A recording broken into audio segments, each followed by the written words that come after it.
Check 1 2 1 2. We live, baby. Come on. That's right. Okay. Can you hear me now? Oh, let's go. It's your boy Big Chew, the voice of the beat. You know what I want? Blaze up. Come on, blaze up. It's the beat for me. Wow, wow, wow, wow, wow, wow, wow, wow, wow, wow, wow, wow, wow, wow, wow, wow, wow, wow, wow, wow, for your guy, for your B-O-Y. Drop it for your guy, for your B-O-Y. Do it for your guy, for your B-O-Y. Come on, baby, we are. For your boy. For your boy. Also for your boy. Fix it for your boy. Drop it for your,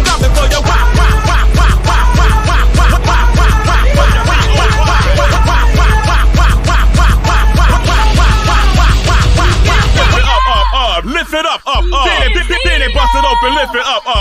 Yeah. Come on, lift it up. Then it bust it open for your B-O-Y. For your rockin' for your lift it up, baby. Mix it with your bust or not. Come on, blaze up. You know. Drop me a nasty beat.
Race is not where the line is drawn. It's God's side and the other side. And we don't care nothing about the other side. Period.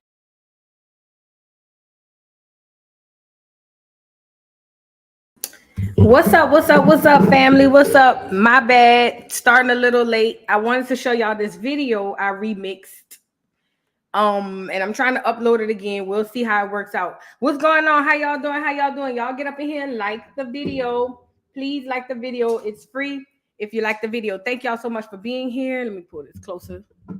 I hope the audio is good. Hold on. So y'all know why we here. We here because of the mounds that are found all over America, which most of us just didn't know. Some of us knew, some of us were lucky enough to know, but most of us literally did not know, because I didn't. You know, I used to think it was just large hills.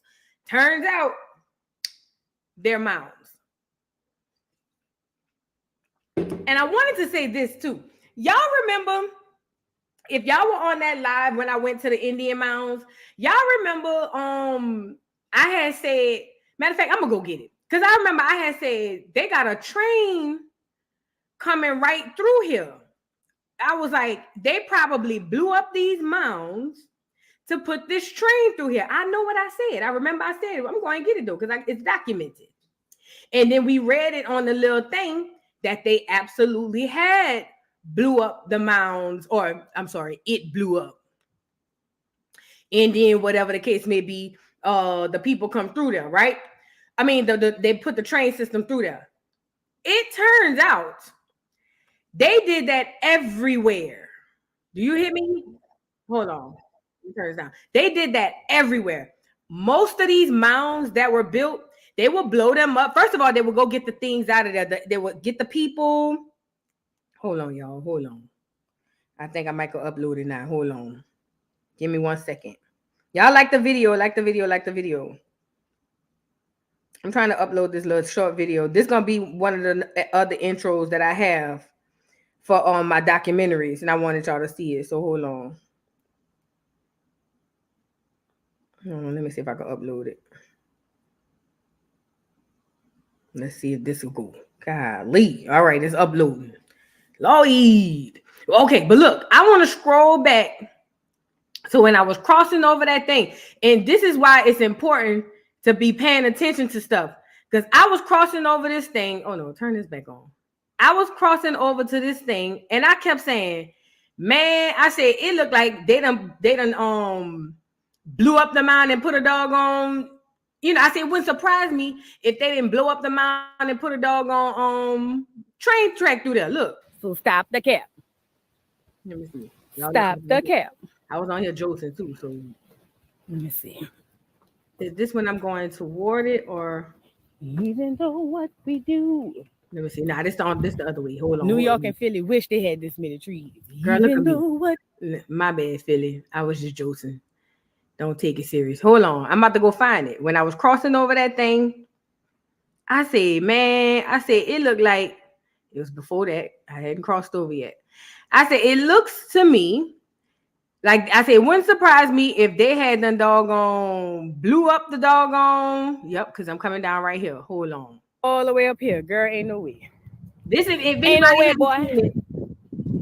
Ain't no way. The view of the Indian mounds up in Macon, Georgia, the Ocmulgee mounds. They're saying that it was built by the Mississippians and things of that nature. This is me coming down off the mound. Girl, good exercise. Let me tell you something. See, everybody won't go run down to the mounds. And this ain't even the biggest mounds. Wait till I show y'all the mounds that they got. Okay? I'm telling y'all now. Y'all go carry y'all behind down there to the mounds thinking it's just going to be, oh, yeah, we just going to go to the mounds. It's going to be lit. Da-da-da-da-da. Girl, if you're not in shape, just take pictures from the bottom, Fed. I'm telling you now. If you're not in shape, just go ahead and take your pictures from the bottom. Because getting up that mound, girl, I was trying to hold my breath so I won't look so bad. You know what I'm saying? I'm just telling y'all. It's work going to the mounds. It's work. It ain't just, oh, let's just go have a picnic at the mound. It's work. I'm telling y'all what I do. I'm telling, look, I ain't lying. I wouldn't lie to you. I wouldn't lie to you. All right, hold on. Let me see. I wish I could go like, hold on. Now look at what they say. This is what they say. Hold on. Let's read it together. Did I cross the bridge yet? This Stand by. Hold on. Because I think when I came up, I said, look at the clear people standing by the thing. Oh, no, I haven't crossed it yet. Hold on. Now I'm about to go across it. All right, I'm going this way. I'm going down a thing.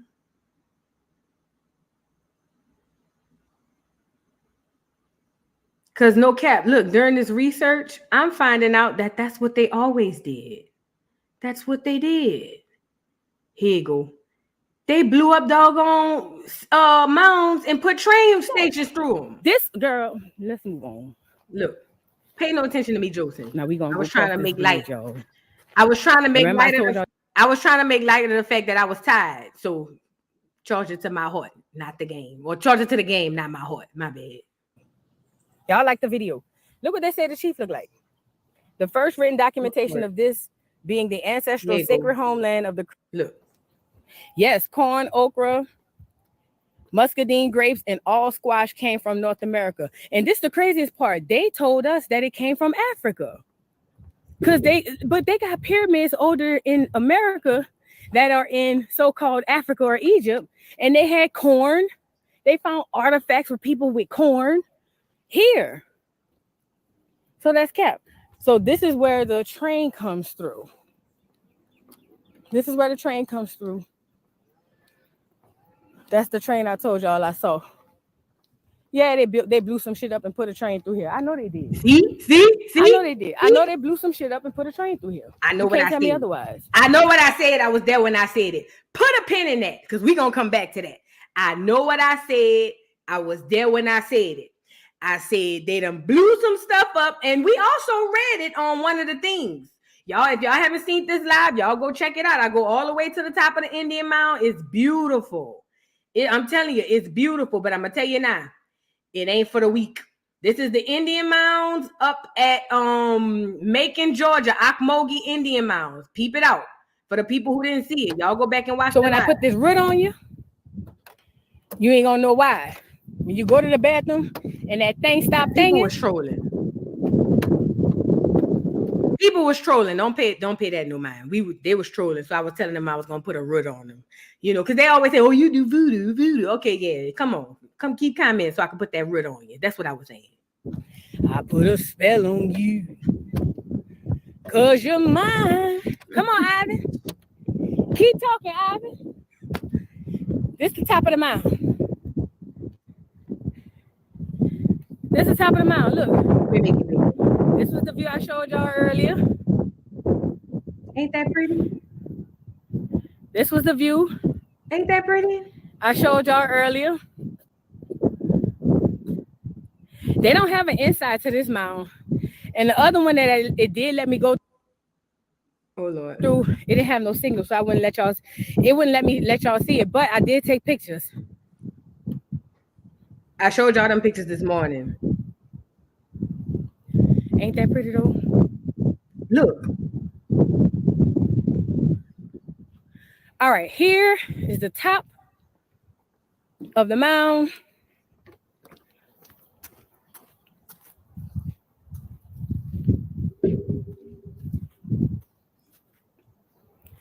Look, they ain't got nothing up here. Mm-hmm. Nothing up here but grass. There's a reason. But they said, even in their stuff, on their placards, that they had people who lived, they had towns. I read that through research that they had towns on top of these mounds. So I'm confused. Look how pretty as to where is all of the stuff that was on top of this mound. It probably was bigger too. You know? Look at how big, look how pretty the sky is, bro. Like looking down over the city, it hit different. You gotta experience it. I can't really explain it. Like you gotta be up there. You gotta be up there. I'm telling you. But I'm telling you now, if you need a wheelchair, just take your pictures from the bottom. I'm telling you now. The 6 steps. I normally get 2 times that when I'm working. If you're not used to hiking, just go ahead and pull up to it, take your little 1, 2 yin yin, and then move around like that. I'm telling you. Question is, let me make this taller so y'all can see. See, you can see the city. And that is beautiful. See that city? See the city over there? I got this thing to make my thing. Oh Lord, I hope my phone don't roll down this mountain. But if you can see this, you guys, beautiful. You can see the city over that way. I got this long like selfie time. You know what the sky reminded me of? If anybody's ever been on a cruise, I'm gonna tell you what it felt like and what it looked like when you're on top. Anybody who's ever been to a cruise, if you ever gone out to the balcony area of the cruise and you look out and all you see is water and sky, and it kind of gives off the thing that the sky is like it's endless, like there's no end to it. Anybody who's ever been on a cruise know what I'm talking about. If you go on a cruise, the sky look different, the stars look different, everything looks different, but it is so endless because all you see is water and sky. On top of the mounds, it's all you see is sky and green area, and it's beautiful. Oh, it is breathtaking. It is literally breathtaking. Like, I'm not even like over exaggerating. It is breathtaking. It is literally breathtaking. And I love that I was able to get the opportunity. And that's not even the biggest or the best. We're gonna get into that here later. Shout out to anybody in the chat who's from Tennessee, St. Louis, all of y'all got the best mounds. You know what I'm saying? Even though they all over Louisiana, Mississippi, Alabama, Georgia, Florida, they all over. But I'm just saying, y'all got some real tough stuff over there. But I just thought it was beautiful. All right, hold on. Let me set myself up. Now I want to show y'all this video I made. It's just beautiful. Like I said, you had to be there, y'all. You really did. You just had to be there. Okay. Let me see. Did I exit out this live? All right, let me exit out the live on the other one. Now, I had to hurry up and chop it up and edit it, but I'm about to show it to y'all. Let me stop sharing. Girl, what the? Let me stop sharing. All right, let me share. This is a bit of it because I couldn't upload it all from my phone. So let me show y'all a little something. Well, Black people are Native Americans. You know, we've had, you know, a lot of proof that, you know, some of us started here in this land. Everybody wasn't brought over from Africa. What are they doing here? They're Indians. This is one of my many unsuccessful experiments. You see, with Indians, there's absolutely nothing to be done. There's the same difference between a Negro and an Indian as there is between a dog and a coyote. You can put a dog on a leash, beat him, and he'll always be there to lick your feet. Take away a coyote's liberty, and you've cut off his heir. An Indian will never be a slave. No one has ever been able to make them reproduce in captivity. They do not eat, they do not talk, they do not sleep, they do not make love. There are several things that are significant about it. Of course, one of them is the way that colonialism tries to develop all kinds of elaborate classification terms for different kinds of people, but that's another subject. The most significant thing here is to reveal the much greater amounts of Native American ancestry that are present within the African American population than most people realize, because they might have been misled by the use of terms like mulatto and also people of color. After the African, LeVar Burton, had been told that his name was to be Toby, and he refused it, and he was beaten to make him say his name was Toby. That was the dramatization. How much of that actually was recounted to you? I mean, was there a lot of interweaving? A lot of it, I thought maybe you were going to ask, and maybe you are in another way, is how much of the book is fact and how much is fiction. Well, a whole lot of it's fiction. Well, a whole lot of it's fiction. Well, a whole lot of it's fiction. Now, this is just a tiny bit of information now. But they take it as huge. Right, because it's cracking open the door. There's a place in Africa you could say that I'm from. A tribe?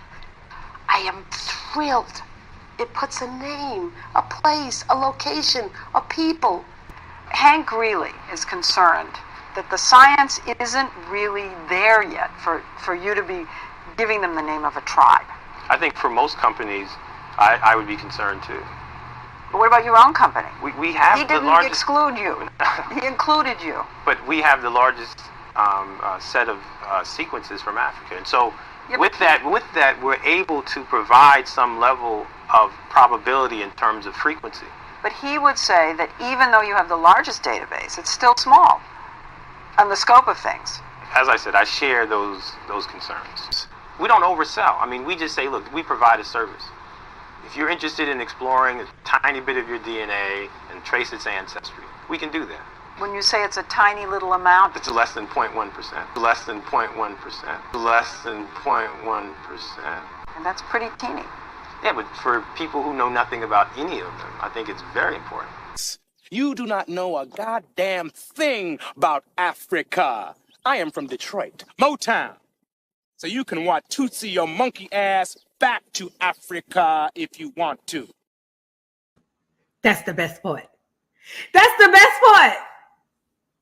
Janae said, oh, my Lyft driver's talking too much. Hey, boo. Tell your Lyft driver, shut up. We got things to do. Okay? But the best part about the video, and I had to chop some stuff up because I couldn't put it all up, was when he said, you don't know nothing about Africa. So you can Y2C your ass all the way back to Africa. Girl, that was the best part.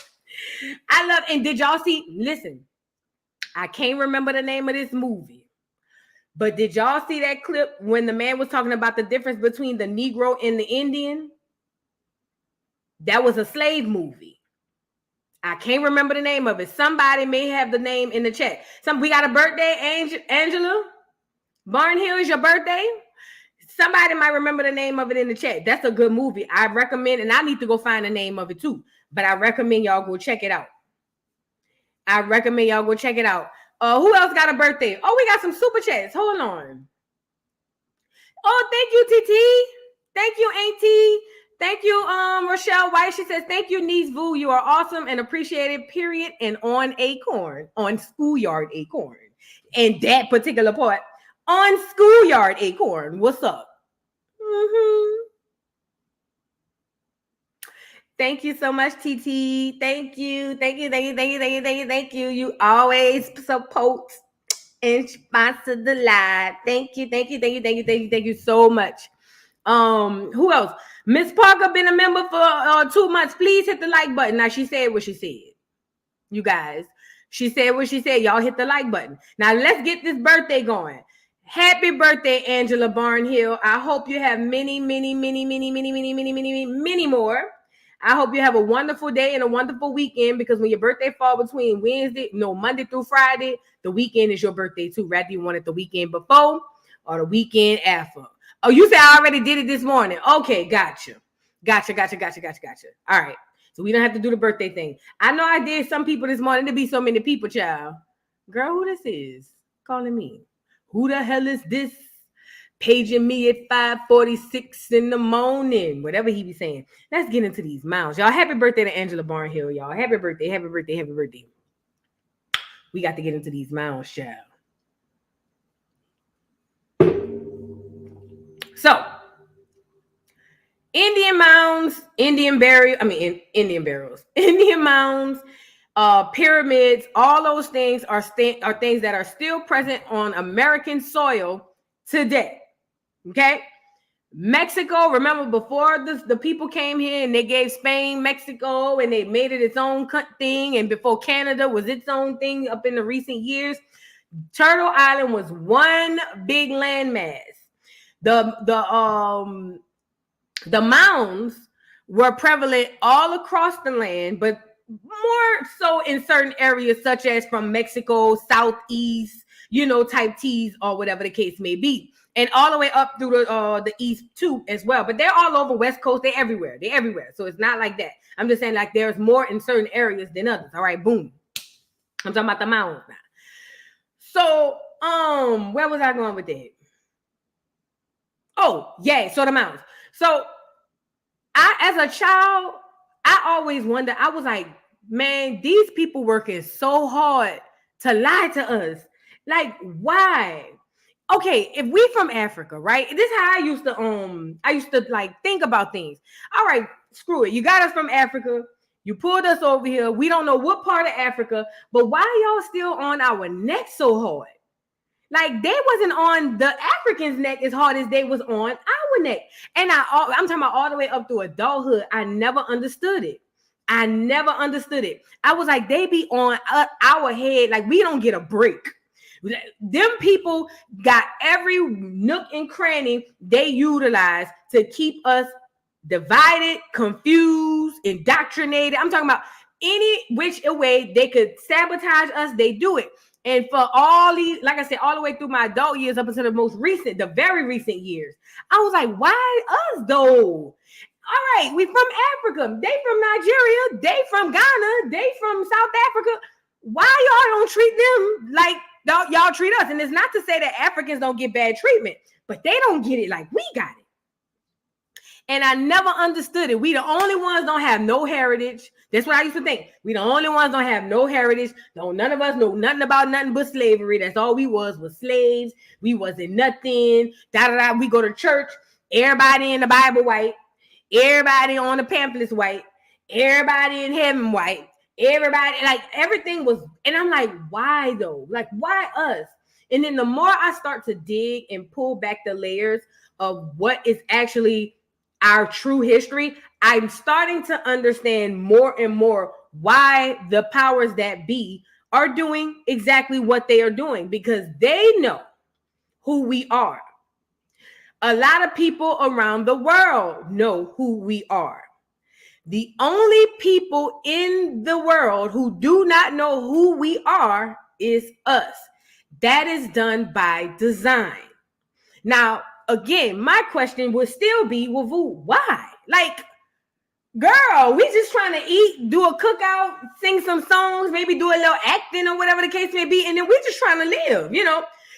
What is it that they're holding from us that make us like just such a threat? And people in the biblical theory would say, well, maybe it's the return of the Messiah. You know what I'm saying? Maybe they feel like another Messiah or another second of Christ gonna come back, and he gonna come back and rule and da da da da da. That's if you're coming from a biblical standpoint. If you're coming from a political standpoint, you might think, well, we might get another like bad activist, like what's his name? Malcolm X. They might erect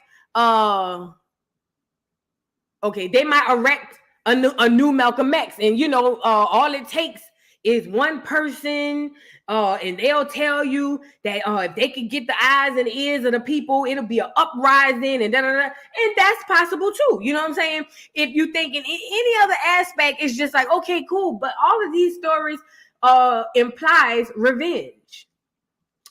Why is revenge such the biggest catalyst for them to keep us locked in the dark?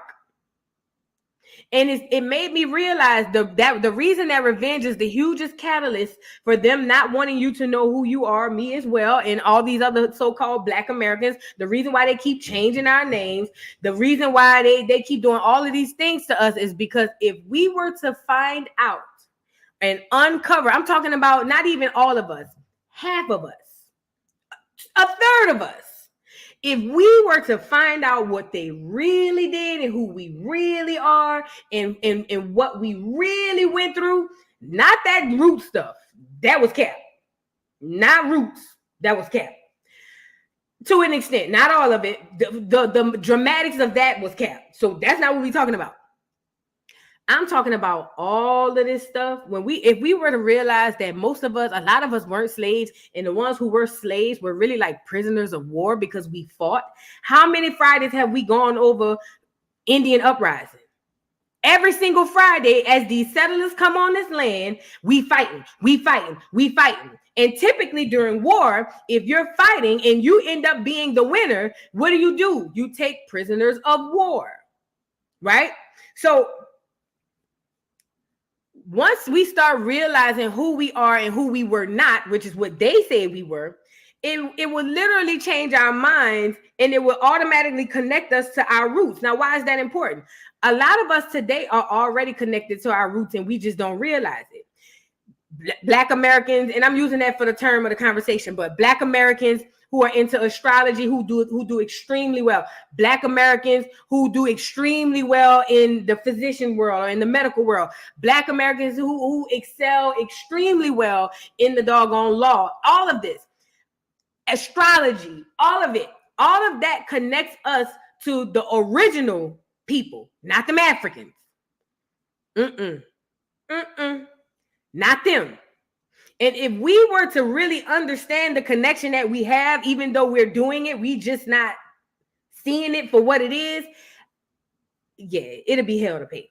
It'll be hell to pay if a third of us decided to really do our genealogy and realize that we've been duped out of so much land and resources, and the government owes us that. I'm just saying. But I wanted to get into some of the miles because I got a few videos I want to show y'all. You know what's crazy? I never even seen the Shaka Zulu movie. I need to check it out. I never seen it. You know what I was thinking about too, daughter of the Most High? When you say I'm not an African, we not. They head on grow. And this ain't no shade. They head on grow.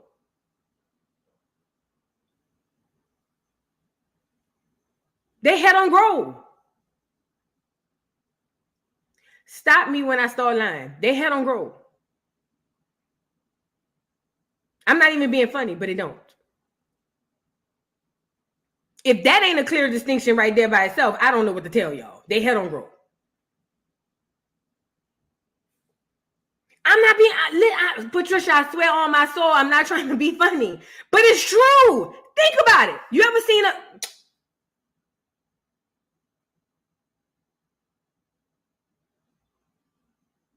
Now y'all got to stop. I'm just telling y'all what's the... You know who told me that? I didn't come up with that. My mama told me that. She did. My mama told me that. My mama told me, she said, I know we different. She said, because their hair don't grow. I said, what you mean their hair don't grow? She said, no, it grow, but it don't grow like our hair. She was like in the 70s, like the big old bushes. She said, ain't no African can grow no bush like that. And I thought about it. And I see, oh, y'all remember eBay on Good Times, who was about to go marry Thelma, but he had her for a concubine. Y'all remember that?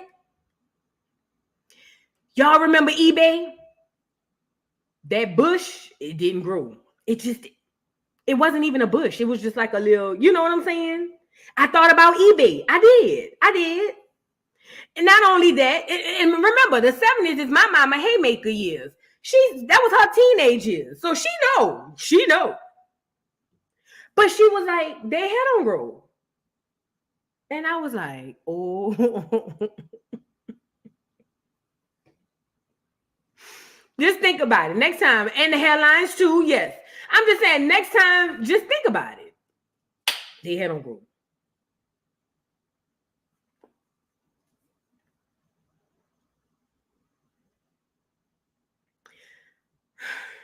You ever seen a long-haired African? Put a one in the chat if you ever seen a long-haired African. Like, I'm talking about natural. And I'm not saying none of them. I'm talking about as a culture, as a collective. Y'all know what I'm talking about. Come on now. Y'all know what I'm talking about. We ain't going through it. Y'all know what I'm talking about. Let's move on, because I don't want no African to come back and look, it's funny you say them Ethiopians. It's funny you say the Ethiopians, because if you go the biblical route, wasn't we like intertwined somewhere through the biblical route? I'm just saying. Well, let's move on. I don't want no African coming on here. I said what I said. Africans, if y'all come on here after I said what I said. You talking about the new Somalians? Them not even real Somalians. You talking about the ones that's there now? Girl, bye. Them not the real ones. You talking about the new ones? The ones who look like The Rock? That was what I'm talking about.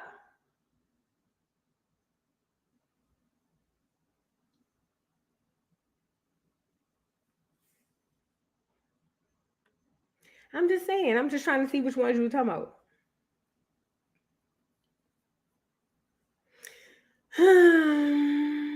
Let's move on. We don't need to dwell in this. Africans, don't come over here playing with me. Leave me alone.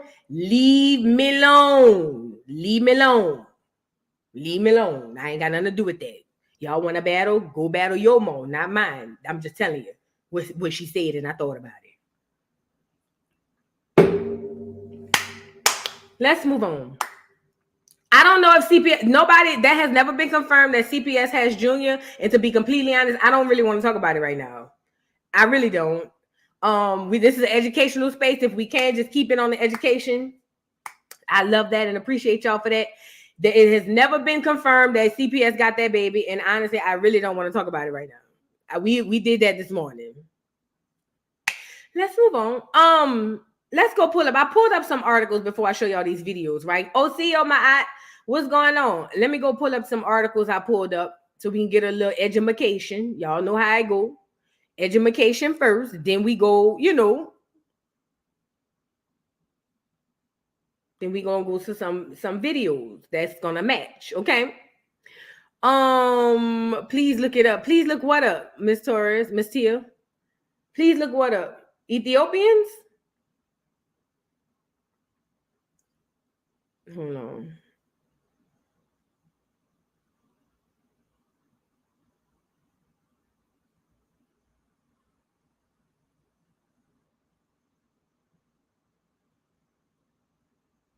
Thank you, Bree to you. Thank you, it's Bree to you. Thank you. Thank you. I want to thank you. All right, let's go to Mound Builders of Mississippi, okay? Y'all, I'm giving y'all the opportunity to not bring up Krishan and the baby, please, if you can. Please don't bring it up. I surely appreciate y'all. Thank y'all so much for your kindness. Thank you for being so kind, okay? Hold on. Can I get this off of here? All right, let me just share my screen. I'm going to share my screen. Let's go get it. So, again, there were mound builders all over. There were mounds all over, I'm sorry. And there were the Mississippians. There were other tribes as well, but we'll get into those later. Right now, we're going to start with the mounds of the mound builders of Mississippi, the Mississippi Indian mounds, okay? As you can see, look, let me give y'all the map. That's Louisiana. Here's Mississippi. This the bottom of Louisiana. Can y'all see it right here? Where is it? Did it flip over for y'all? Because it did for me. Yeah. Okay. This is the bottom and the side of Louisiana. Now, New Orleans is down up in here. Right? And as you can see these little squares? These are all the mounds, okay, that are located or were located in Mississippi, as you can see. Okay? So we see Grand Village mounds, Emerald mounds, Boyd mounds, Pocahontas mound. What is this? Philadelphia? No. Nanny Wyatt mounds, all these other mounds, Jackstown mounds, all these mounds, right? These are all the mounds that are available down in the SIP. Shout out to Mississippi, hometown. All right. How do I get off of this? How do I get off of this, girl? Let me see. Hold on. Let me just go back. All right, bet. Boom. So if we get into this, it says, although the first people entered what is now Mississippi about 12,000 years ago, the earliest major phase of earthen mound construction in this area did not begin until some 2,100 years ago. Please be mindful these people be lying. Please be mindful these people be lying. Just keep that in mind, that you can't trust every single thing, okay? All right. It goes on to say, mounds continue to be built sporadically for another 1,800 years or until around 1700 AD. Over hundreds of years, there were thousands of mounds constructed for various purposes. However, only a small percentage of these mounds remain today. I wonder why that is. Okay, we know why it is. It's kind of rhetorical. Let's get into it. The shapes and purposes of the mounds vary. They might stand alone or be in groups of as many as 20 or more, as at Winterville. Some mounds are arranged around broad plazas, while earthen ridges connected others. They can be flat-top pyramids, rounded domes, like the one I was on, flat-top pyramid. It was kind of like this, kind of like it. You know what I'm saying? Rounded domes or barely perceptible rises on the landscape. How these early people used some of the mounds is shrouded in mystery. Others are known to have been burial mounds where the people interred their dead with great ceremony. Other cultures built temples atop the mounds, and worshipers approached. You say something? Oh, and worshipers approached. Where is it? What was I?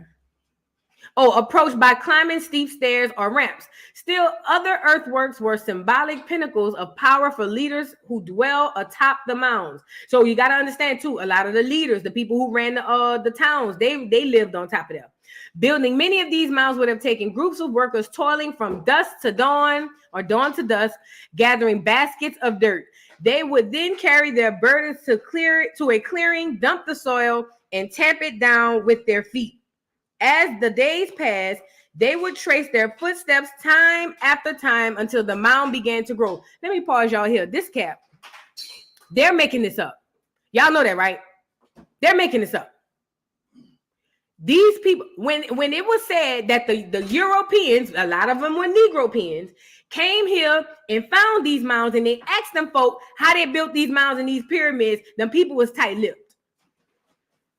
And also, mind you, they said that the Indians weren't intelligent enough to make the mounds. Also, whenever they pull up, they excavate certain items from these mounds. It's always like a little shovel, like I showed y'all, or you know what I'm saying, little bull, little yin, yin, yin. So you mean to tell me these people built all of these mounds? I'm talking about hundreds and hundreds of mounds all across America using a basket and dirt and tapping their feet. Think about what they're saying. They're saying hundreds of mounds all across the Americas, maybe even thousands. I don't know that to be fact. Hundreds, maybe even thousands of mounds built all across the Americas. And the only way they were able to do it, according to them, they would have taken groups of workers toiling from dusk to dawn, gathering baskets of dirt. This is another reason I told y'all as well. This technology that we have, you're not about to tell me they didn't already have it. That's why they're eons ahead of what they show us. This technology has always existed. Always. You're not going to tell me any otherwise. That's why they're around here saying the aliens built the pyramids. Stop it. Let's move on. Over years of ceremonial use, multiple layers of earth were often added during repeated construction episodes, gradually building a mound of impressive height. Variations of this scene were repeated throughout Mississippi over a span of at least 1,800 years. Regardless of individual mounds' particular age, form, or function, all had deep meaning for the people who built them. Various American Indian groups regarded many earthen mounds as symbols of Mother Earth, the giver of life. With such sacred associations, mounds were powerful territorial markers and monuments of social unity, reinforcing and perpetuating community identity and pride. Archaeologists classified mound-building Indians of the Southeast into three chronological cultural divisions: the archaic, the woodland, and the Mississippian traditions. Now, the one that I showed y'all that I went to up in Ocmulgee, the Ocmulgee Mound, which is up in Macon, that mound is the Mississippian. According to them, those were built by the Mississippians, right? To date, no mounds of the archaic period, 7,000 to 1,000 BC, have been positively identified in the Mississippi Cap. Remember, before we move on, if you go to the beginning of this thing, look at what they tell you. You got to be able to read between the lines. You have to. This is extremely imperative. It says, although the first people entered what is now Mississippi 12,000 years ago, the earliest major phase of earthen mound construction in the area didn't begin until 2,100 years ago. So you mean to tell me We was there for almost 10,000 years and ain't nobody built no mound. Although the first people entered what is now the Mississippi about 12,000 years ago, the earliest major phase of earthen mound construction in this area did not begin until some 2,100 years ago. Why is this important? Let's scroll down. Mind you, they're trying to tell us that they had people here for 10,000 years before anybody ever made a mound. 10,000. Where would they get the mounds from then, bro? Remember, these are the people who putting the dates on this stuff. Now, if you go to this last paragraph, it says to date, no mounds of the Archaic period, 7,000 to 1,000 BC, have been positively identified in the Mississippi. The mounds all date to the Middle Woodland period, which is 100 BC to 200 AD, and the Mississippian period, 1,000 to 17,000 AD. Mind you, you got to understand they have to also make sure that this Darwinism out of Africa type tease stays intact. Just a little food for thought. You got to read through this bull. You can't just take it as what it is. You got to read through it. Now look, these people are building mounds and pyramids. Look what they got the people looking like. They can't even make no clothes. Whole time up in New York, we went over it on Seneca Village. I mean, we ain't go over it yet on that, but we went over it when we talk about the Dutch up in the Northeast. The Northeast. Them people was trading furs. So you mean to tell me up north, they was making furs and all of these things, and down south, all they had was just a little patch on the front and a boot? Read between the bull. Read between it. And you're not about to tell me that we wasn't trading with people up north. We still trading with people up north. Yeah, Seneca Village is tied to the settlers. That's how my documentary starts out. Seneca Village is tied to the settlers. Will you read exactly what's been the question for me? If we live in a land of life, wouldn't that tell these people that we were already here? If anything, people were taken to other places. Absolutely. Absolutely. And no, Jasmine, I'm not saying we need to trade furs. That's not what I'm saying. And it do get cold in the South, so we might need a fur. What I'm saying is we were trading, period. It could have been anything. Trade don't just necessarily have to mean fur. But some places in the South, you could use a fur. Not New Orleans, but some places in the South, it done got cold like that, especially with global warming and all that. I'm pretty sure they had it down there too. You know what I'm saying? But it ain't for the furs, and maybe it was. Who knows? Oh gosh, let's get back into it. All right. So yeah, they're trying to say that that's what we had. We could build mounds and pyramids, but we couldn't make no clothes. Got it. The Middle Woodland period, 100 BC to 200 AD, was the first era of widespread mound construction in Mississippi. Middle Woodlands people were primarily hunters and gatherers who occupied semi-permanent or permanent settlements. Some mounds of this period was built to bury important members of local tribal groups. Those tribal mounds were rounded, dome-shaped structures ranging from about 3 to 18 feet with diameters from 50 to 100 feet. Remember, that's the one I went into, the one that looked like the dome.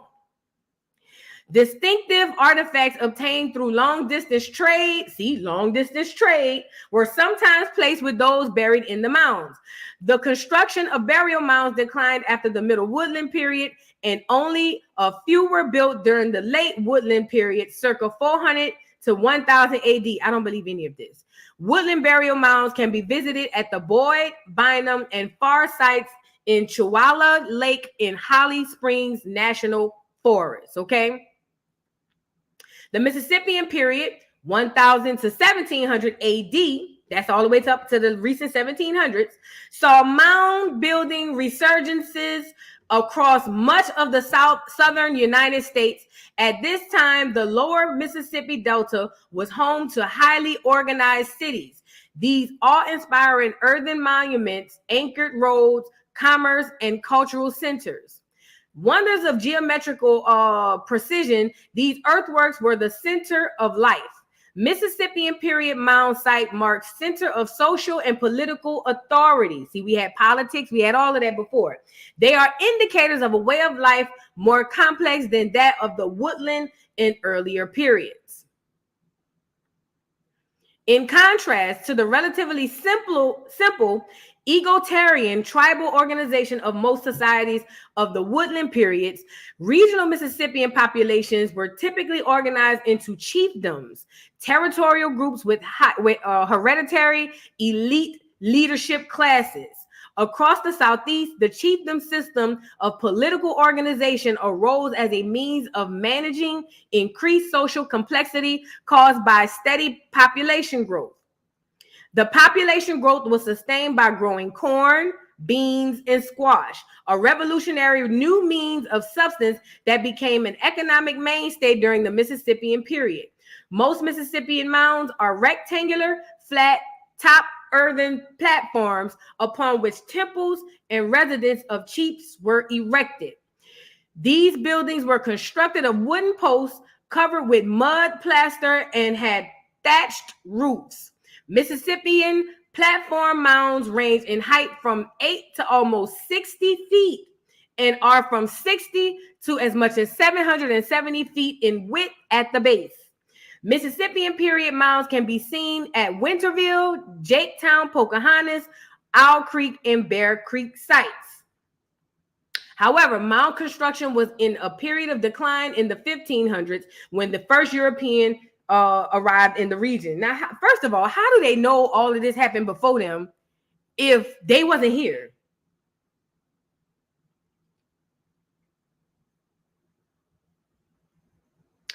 Shortly thereafter, epidemic diseases introduced by early European explorers decimated native populations across the Southeast, causing catastrophic societal disruption.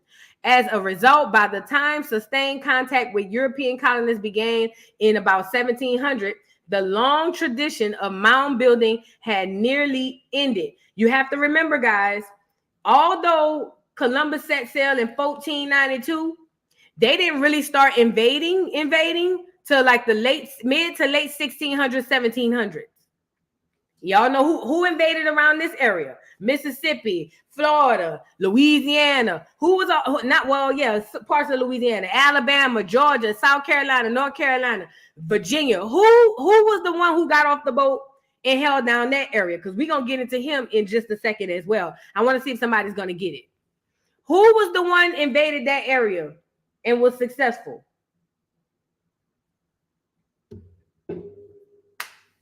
I'm just trying to see who be paying attention. There you go. Thank you, Chocolate Bunny. You're so smart and pretty. Thank you. Hernando de Soto. It was Nando. Chocolate Bunny, you got it first. Thank you so much. It was Hernando de Soto. We about to get into him too.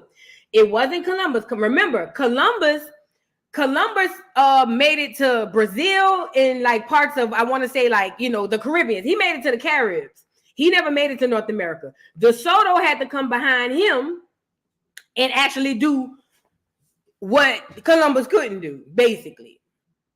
We went over that too. Y'all got to go check it out. I want to say it's the first or the second invasion of Turtle Island. Yeah, I want to say it's the first or the second invasion of Turtle Island. So yes, it was Hernando de Soto. He was the ones coming over here running through these mounds like a damn fool. Okay.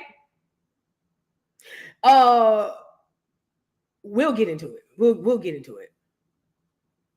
It goes on to say, do I care about this? Look at this. This is the part I want to get. Today, visitors come face to face with a rich legacy of American Indian cultural achievement. Many diverse Indian groups, drawn by the bountiful wildlife, warm climate, and fertile soil, made their homes in what is now Mississippi for thousands of years before the first Europeans and Africans arrived. Okay? Mounds built of the earth are the most prominent remains left on the landscape by these native peoples, offering much more than a tour throughout thousands of years of Mississippi history. The mounds stand as a testament to the American Indian presence on the landscape and as a monuments, to the first inhabitants of the southeastern United States.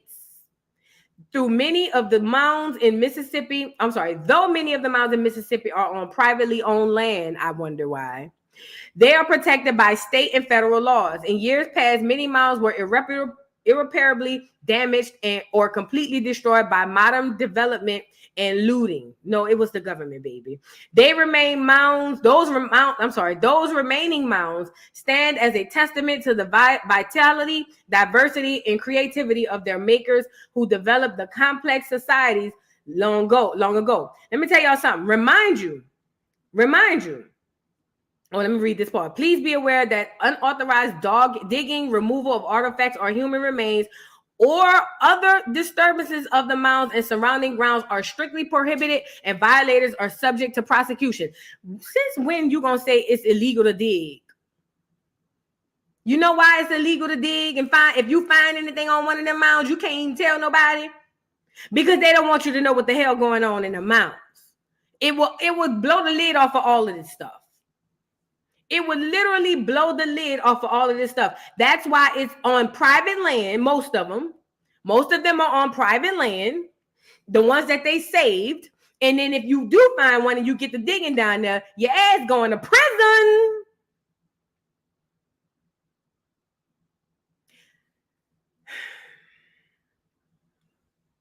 Sick. So that's the Mississippian mounds, right? Let's go get DeSoto, Nando. Let's go get Nando. Remember, Hernando DeSoto is the one who came through the southeast portion of the world. Let me scroll. We don't need that. We don't care about the journey. Tell us about what happened when he got there. Okay. We already know about that. We went over all of that.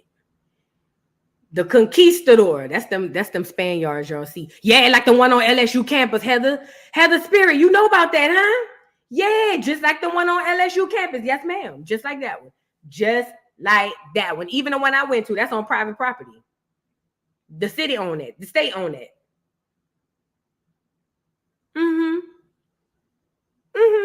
That's not on mistake. I believe a lot of them on these military bases. I believe a lot of these Indian burial grounds on these military bases.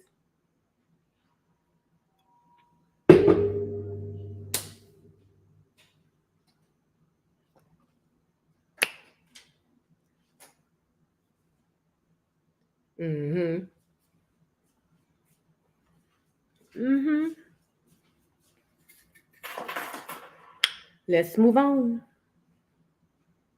Oh, I already came here. I'm on this other article. So yes, the Conquistador. Okay.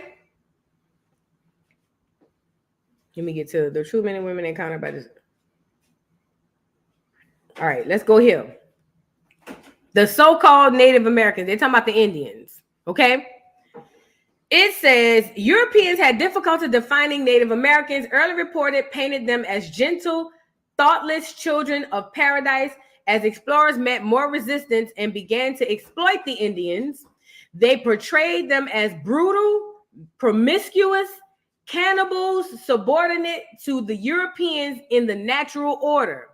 Both portraits denied them humanity until Pope in 1537 finally pronounced them as true men with souls. The true men and women encountered by DeSoto represented the flowering of the ancient Mississippian culture, also called Temple Mound Builders. They had first settled the rich Mississippi Valley in farming communities around 800 CE.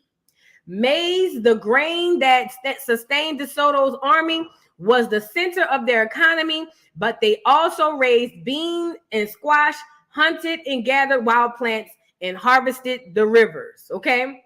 Influenced by the civilization of Mexico, their aggressive culture spread over much of the Southeast with local variations in languages and regions. At its peak, the Mississippian culture was probably the most sophisticated in North America. The tribes were often organized into chiefdoms held together by diplomacy and force. The most powerful was the Cosa Confederation, whose supreme chief exacted tribute from subordinate towns. Treated like a god, the chief reigned over a complex society divided into hereditary ranks and noble commoners, right? Look, peep this. While the Indians had no treasures of the kind sought by the Spanish, the soldiers were impressed by their towns, some quite large and unprotected by palisades and moats. The religious centers featured earthen mounds, 20 or more in the largest city, built around central plazas. Up to 80 feet in height, they served as the basis for temples and the homes of the elite. So we already know they got burial mounds, religious mounds, homes. I told you they had cities, people lived on top of them. Okay, the Spanish had also admired the Indian arts.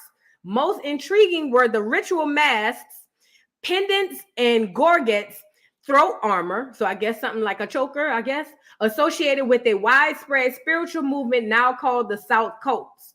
Motifs like skulls, weeping eyes, and rattlesnakes lead some to call it a death cult. Others associated with harvest and renewal or with ancestor worship. Right now, you talk to a Christian talking about speaking to the ancestors or anything like that, they automatically think you the devil. If we were already, even let's just say, even from the Africa perspective, even in Africa, they talk to the ancestors, they deal with the ancestors in the land. Why they got us around here worshiping the white Jesus? Right. It's a reason why that's like, like, oh my God, you talk to ancestors, I just bleed the blood of Jesus. Completely disconnecting us from our culture. This sophisticated culture met the Spanish with responses ranging from friendly, most early in the trek, before the army was preceded by its reputation, to hostile. Again, we fighting. Realizing the power gold had over these men, many tribes duped them, telling of a gold city beyond the next ridge. They thought, though they despised treachery, the Spanish admired the chief's noble bearing and their negotiation and rhetorical skills. When the two warrior cultures clashed, the Indians showed other traits respected by the Spanish: prowess with bow and arrow, courage and endurance, and loyalty to their chiefs. Avoiding open battles, they relied on stealth and knowledge of the terrain. Their guerrilla tactics worked well in the forest, but in the field, they were no match for the cavalry charges and armored infantry wielding crossbow, lance, and halberd. Most succumbed to the Spanish demands. Listen, the Spanish had blickies, muskets. They had them before they came here. There's no way you're going to make me believe that them people was just better on plain land than we was in the trees. You on our land, in our territory. Why would you be better to navigate and win in a war on a foreign territory? That don't go like that. Them people had blickies. They not going to say that though. There were photos on photos on photos of them people with blickies in Spain. Why would they come all the way over here and don't bring one blicky? Think about it. Why would they come all the way over here and don't bring not one blicky? Mind you, they coming to conquer. Why would they come all the way over here and not bring one blicky? Another thing I wanted to add. When it says when the two warrior cultures clashed, this is very important. You see, we are under the guise by people who look like us that we can have this Pan-African movement, not even Pan-African, this Pan-African American movement, and we could all just live happily. and be together forever, all in one space. We were never that. We were tribes. We were tribal, meaning just like the East Coast versus the West Coast beef, just like, you see what I'm saying? This hood going against that hood, this project going against that project. It happened. We were never one world, happy, Barney, I love you, you love me type things. So it's kind of hard to grasp the idea that we should just all come together and sing kumbaya and everything's, that don't go like that. We warred with each other. That was one of the ways that them people was able to conquer us, because they just divided us more than we were already divided. No, I'm telling you, it was already like, if I'm Creek, and I'm just using terms, but if I'm Creek and you Choctaw, and you know we had some bad communication or when I see you, it's up. Or I might not even have to run across you. I might just pull up on you one night when y'all think y'all sleeping, everything cool and kosher. I said K-Dot did fat. He did do it. He did do it. He did. K-Dot did do it. But that ain't permanent. That was just for the night. Them niggas ain't gonna be back friends tomorrow. Them niggas wasn't friends the next morning. But it was still wonderful for the culture. You know what I'm saying?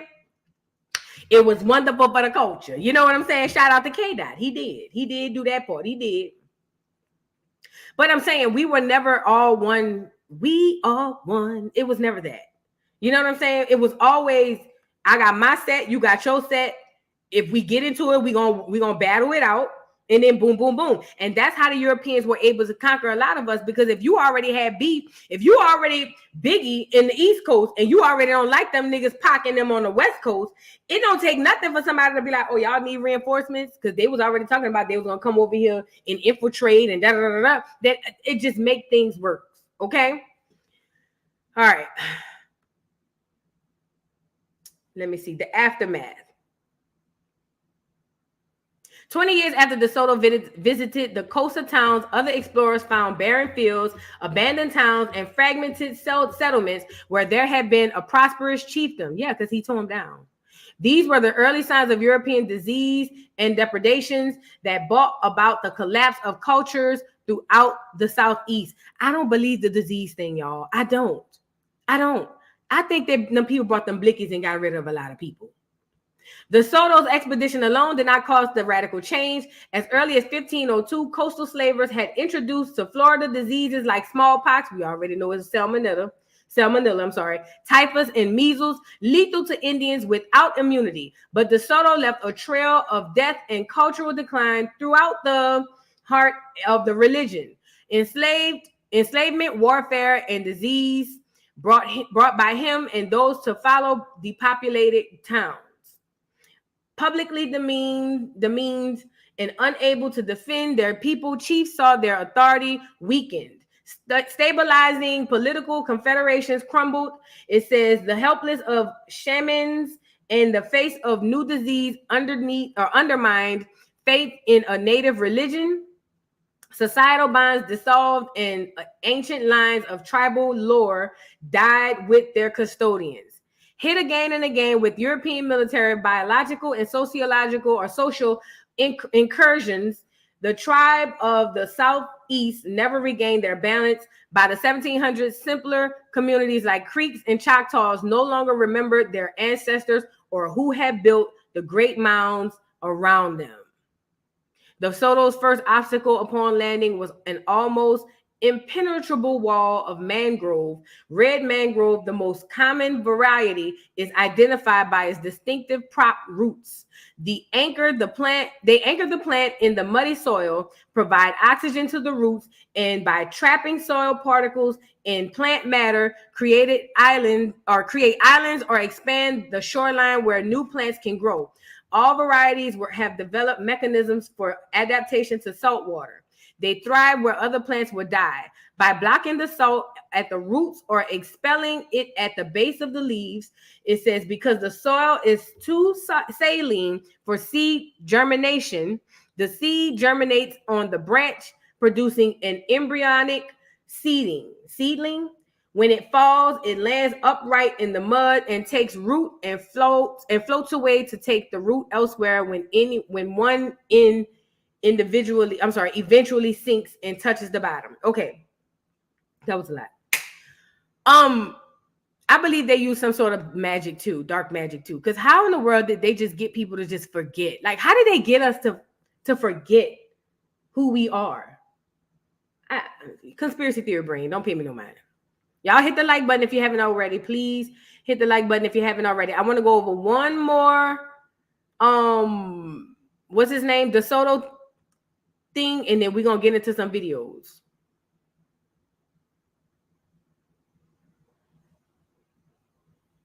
All right, this is the one I went to, the Ocmulgee Mounds. Now, he had a real big thing over at the Ocmulgee Mounds because he was one of the main reasons that the Ocmulgee Mounds was blew up and conquered and all that. You know what I'm saying? In 1539, Hernando de Soto, a veteran of Spanish conquest in Peru, landed on the Florida coast with a fleet of vessels, a contingent of 600 men, 300 horses, a herd of pigs, some mules, bloodhounds, many weapons, and a large store of supplies. His goal was to conquer and settle the territories of the Gulf states, as well as find gold to enrich himself and his king. De Soto had no interpreter or guide, but he soon found a Spaniard living with the local tribe of Indians. This is important. If the Spaniards brought smallpox, and all that stuff, Harpo, who the Spaniard? Shouldn't he have killed off a whole lot of them when he got there too? Think about it. They're saying that the Spaniards unalived the people through disease and we weren't immune. Right? So if that was the case, and De Soto ran across a Spaniard who was already living amongst the tribe, how shouldn't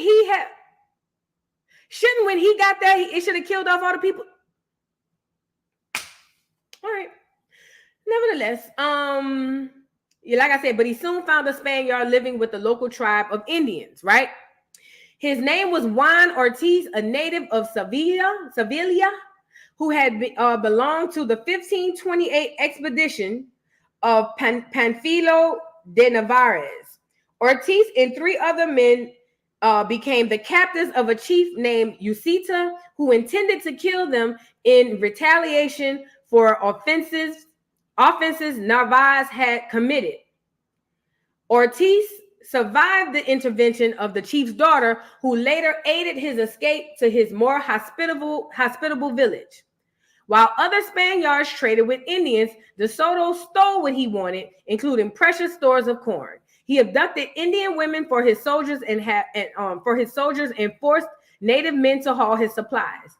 He humiliated chiefs by kidnapping them as a guarantee for safe passage through their territory. As a final symbol of conquest, he planted Christian crosses in village plazas or atop the Indian sacred mounds. The army spent the winter near Tallahassee, Florida, then set off on a journey that marked the first entry of Europeans into the interior of what is present-day southeastern United States. I'm about to say Louisiana. So here you go. He found a Spanish POW, if you really want to call it that, a Spanish POW, and then he had him do some translating for him, and then he went around just raping, that too, because he was gathering women, having them for his people. They love to do us that, right? They love to do us that. What movie you talking about, Chocolate Bunny? I don't know what movie you're talking about. Write it in the chat again. But they love to do that to us, right? Now he's able to just run through village to village to village. You're not telling me he doing that without no blickies. You're not telling me he doing that without no blickies. Shaka Zulu, gotcha, baby. I will. You're not telling me he not doing that with no blickies. All these Indians, and he just coming through with 600 men running the whole block. He had to have blickies. It's not possible. He stole what he wanted. He took corn and he had to have a blicky. He had to be a stick-up kid. You can't tell me. He had to be a stick-up kid. You're not pulling up on me like right now. I ain't gonna lie. If I was skilled in combat and somebody pulled up on me with a knife right now in my house and was like, give me your stuff or I'm gonna stab you, I'll take my chances and fight him. If I was skilled in combat. We talking about Indian warriors here. If I was skilled in any type of combat right now and somebody pulled up on me with a hatchet, a machete, a kitchen knife, I don't care. If I'm skilled in combat, I'd rather take my chances and fight you because I feel like I have a chance of winning. But if I'm skilled in combat and you pulled up on me with a blicky and I don't have one, I have to throw my hands up. This is a good thing you said too, we were avid hunters and archers. You mean to tell me they was man, stop it. That doesn't make any sense. It literally makes no sense. It literally makes zero sense. But that's the part they're leaving out. And I believe they're leaving out the blickies and inserting in disease. That's what I believe. I feel like that's what the ancestors are telling me. They're leaving out the blickies and inserting the disease, which don't make sense. Because we was already trading with the Spanish, as they say it. So,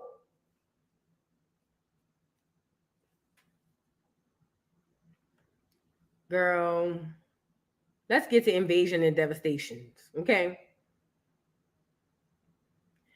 As De Soto's army entered the current region of southern Georgia, it was forced to cross a major river, likely the Flint.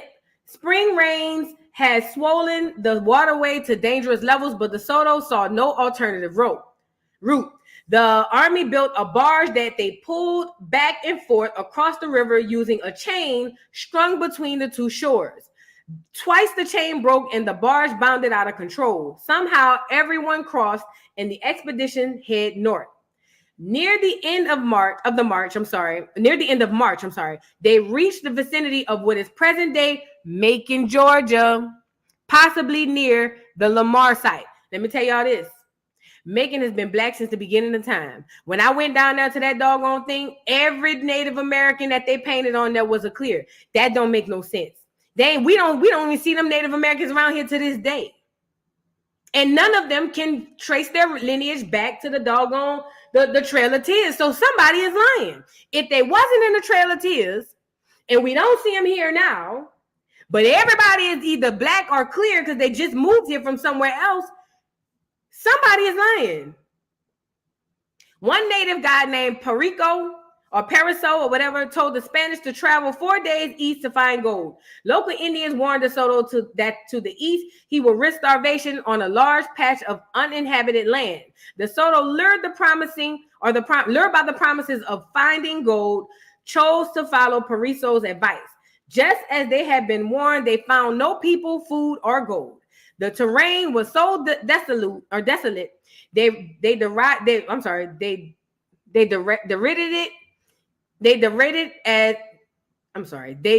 it as the desert of Acute. Let me say that again. The terrain was so desolate that they derided it as the desert of Acute.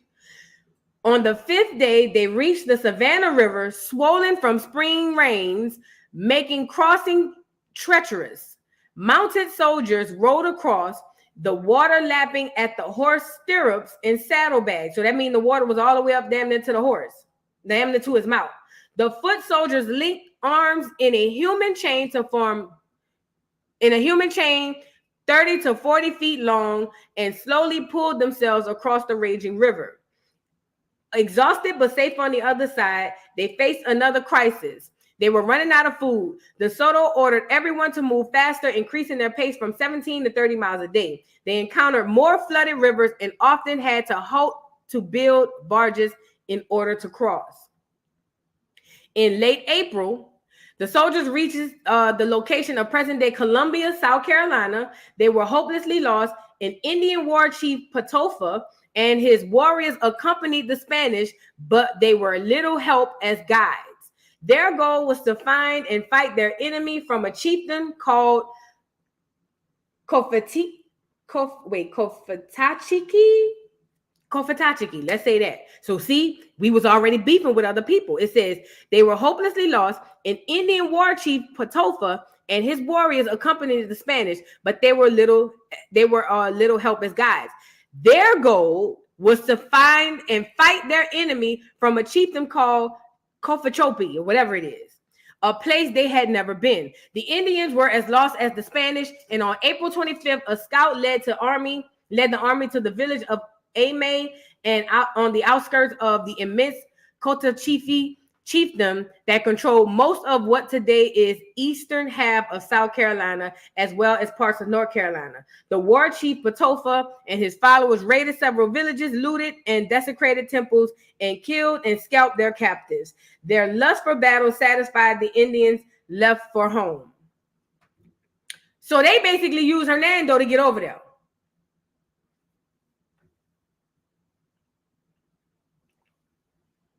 All right. Well, this is not too much more to read. Let's just get through this.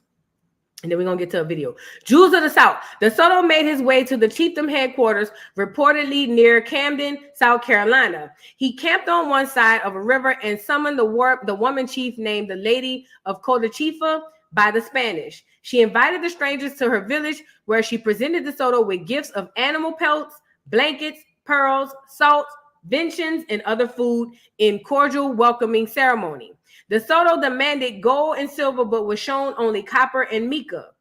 As a result, he and his soldiers stormed the top of the sacred mountain and ransacked the temple. They found ornate chests containing the bones of honored ancestors, as well as animal skins, furs, and pearls.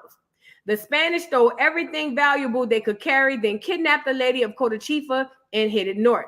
They climbed through the mountains of North Carolina, where the Lady of Cotachifa managed to escape with some of the stolen pearls.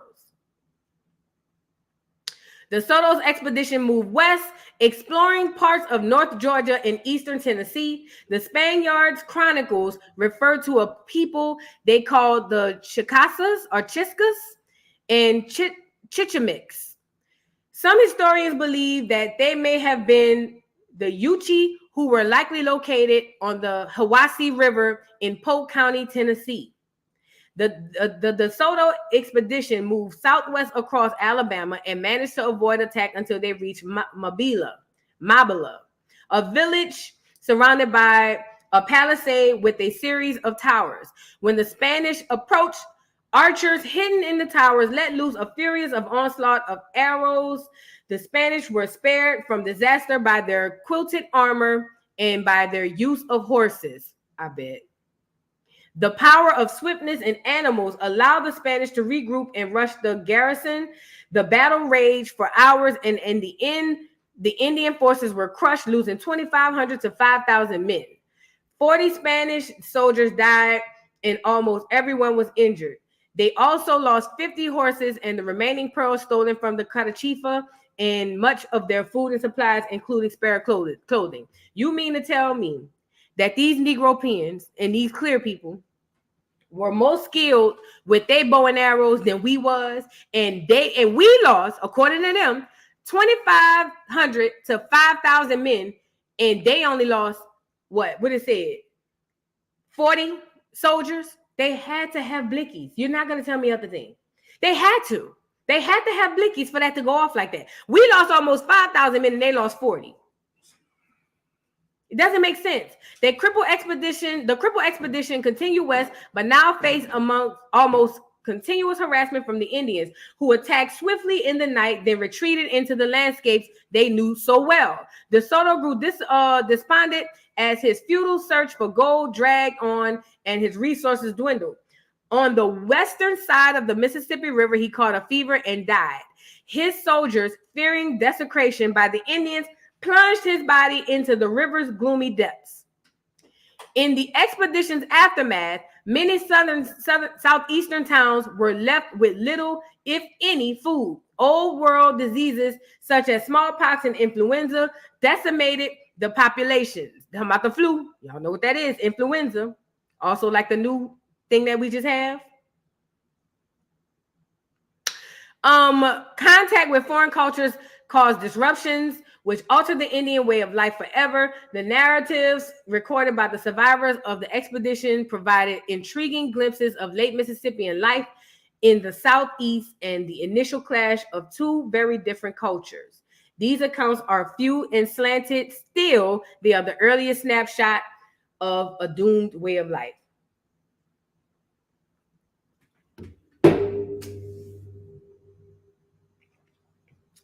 I'm still stuck on us losing 5,000 men and they lost 40. I'm still stuck there. And this how you know DeSoto was a Negro pen. This how you know it. Get him up here. This how you know he was a Negro pen. Look at this man. Can y'all see this? Can y'all see him? Look at this man. That is a Negro pen. That is look at his hair. Let me go. Look at his hair. That's a Negro pen. That's a black European. Let me see if they got his picture on here so I can make it bigger. That is a literal black Negro pen. I know what I'm looking at. No, they don't have it on here. That's a black girl. What are we talking about? Look at his beard.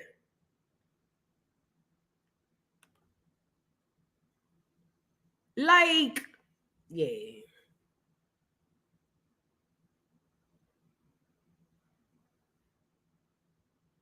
Mm-hmm. Yes, Rojo, or more. Or more. Which more has multiple terms. It could mean smarty, dark colored, but that looked like a Negro pen. And y'all know my theory. That's the ones down there in Africa. In my opinion. You know what I'm saying? Nevertheless, that ain't no clear man right there. That I know to be a fact. That is not no clear man. I know clear men when I see him. That ain't one of them. Look at he got a little Jerry curl. That's how you know. He got a Jerry curl. All right, let's go over here. Let me show y'all some beautiful bean footage, right? And some history. Shout out again. Well, you know what? Before I go to him, now let's just go straight to him. Because I got a few YouTubers that had done like extensive research on this. Curimio. Who else? It's a few I emailed them to myself. But y'all know I love UBT's work. UBTV. So we're gonna go to him. And this is in his playlist called America is Egypt, right? Y'all gotta check this out. Check out this America is Egypt series. Ridiculous. Do you hear me? Check this out. You watch this series and you be like, ain't no way, boy. Ain't no way. All right. He's talking about some of the stuff that's in it. I want to say, what I said it was around. I want to show y'all this. I'm glad I came on this part. Didn't I say history repeats itself? Look. The idea has proven durable. Watch this. Old Man River, The Buoyed Showboat, the 1927 musical by Jerome Kern and Oscar Hammerstein 2. Oh my God. I'm already done with this shit.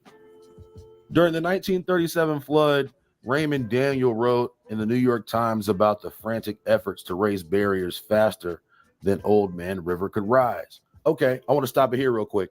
So this is just going to be a little history drop that really probably should have gone in Boulay at some point. The 1937, actually it's the 1927 flood that I'm going to be referring to. Mississippi so River. There was a flood in Mississippi in 1927. And the important element about this flood is that it especially displaced Black people, Indigenous Americans. This flood displaced Indigenous Americans along the Mississippi disproportionately to everyone else. For those of you who remember Hurricane Katrina Mm-hmm. and the people who were displaced during Katrina. Let's take that idea and put it back into 1927. So when the Mississippi flooded in 1927, over You on it, a Misha? 250,000 indigenous Americans, so-called African Americans, black people along the Mississippi, were displaced from their homes. In many cases, land that they owned. The 1927 flood actually perpetuated a shift in African American, Black, Indigenous American support for the Democratic Party over the Republican Party.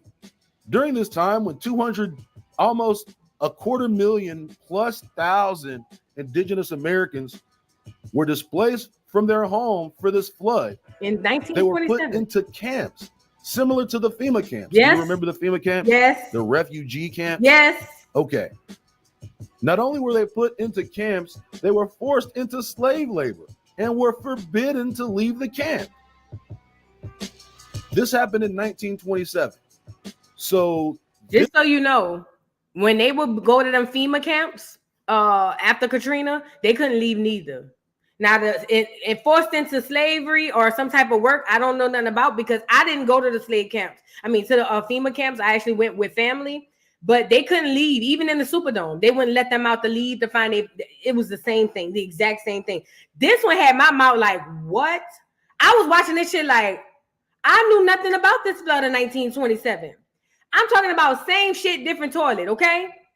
This event actually facilitated a large portion of the Great Migration, which saw, of course, Indigenous Americans displaced in the South by the flood, put into camps, forced damn near back into slavery. After everything settles, most of these people actually moved from Mississippi, from Arkansas, from the lower Mississippi Valley into the industrial cities of the North. Black leadership were heavy Republicans. Most people were still Republicans at the time. But after that... Let me make y'all laugh. I went from New Orleans to Florida for a very, very short time, but I ended up in Chicago. From New Orleans.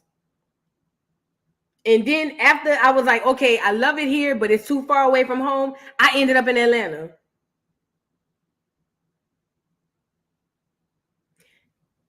Yes, Chocolate Bunny, that was the Great Migration. So was Lake Lanier. That was part of all of that was during the Great Migration. All of it. All of these things were during all of these coincidences were during the Great Migration. Fact. Fendi fact, okay? I'm not making this up. Fendi fact. So do with that information as you please. It just so happened things were going left. And it just so happened to be also during the Great Migration or whatever the case may be. Let's go with that. Y'all know it's all a coincidence. Any other thing, they would say it's just a conspiracy theory. So we just gonna go with the coincidence. Yeah, let's go there. Now we getting into the mound. A logical question should be asked. Whose cultural footprint was more significant? And this doesn't include the societal footprint of Mexico City, which may have been even more popular. But even here, there's a serious contrast in the preservation and restoration of Mexican temples in pre-Columbian history in comparison to the preservation of temples in America. Most, if not all, of the notable temple complexes in Mexico, Central, and even South America were at one time also mounds themselves, covered in layers of forest brush, just like the mounds in the Mississippi Valley. The only difference being they were later uncovered, preserved, and restored. Of course. And of course, we know within the whole theme of restoration is another level of deception and slick fuckery. The heathens of academia want us to believe these civilizations along the Mississippi only built large mounds of earth without any of the same so-called masonry that Egypt, Europe, and to a lesser extent Mexico City were known for. Remember, they said we took baskets and had dirt, and it would take us long days and long hours to trot up the hill with these baskets. This is how they said we built our mounds. Mind you, Egypt and all of these other places, so-called Egypt, and all of these other places were having all of these advanced tools and technology. No. They said we had a basket and we put buku dirt in there, and then we got it all the way up to the top, and then we dumped it, and then we stumped it with our feet.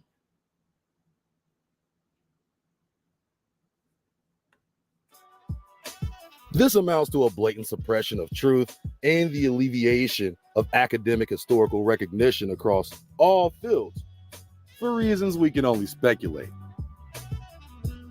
Oh, wait, is that a picture of the burial mound? Oh, that's dope. I didn't even look at, yeah. So this must be one of the burial mounds. See, look at the skeletons. Look, you see the skeletons here. He must have been like whoever, like a chief or something right here, because he in the middle. And that probably be his either family or his top people. This is dope. I ain't never look at this like this. This dope as hell. Okay, now we see a burial mound. Mind you, we did all that with a basket and dirt in our feet. They are far more comfortable showing indigenous Americans half-dressed, slant-eyed, and barefoot, with the height of their societal accomplishments amounting to a hill of dirt, rather than the truth being that this so-called new world was in fact the old world and was the stage for all the history soon to be rewritten by the scribes who sought to take credit for accomplishments that weren't theirs.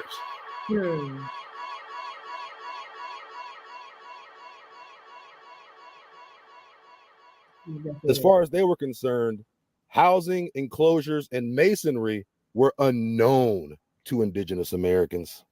But nothing could be further from the truth.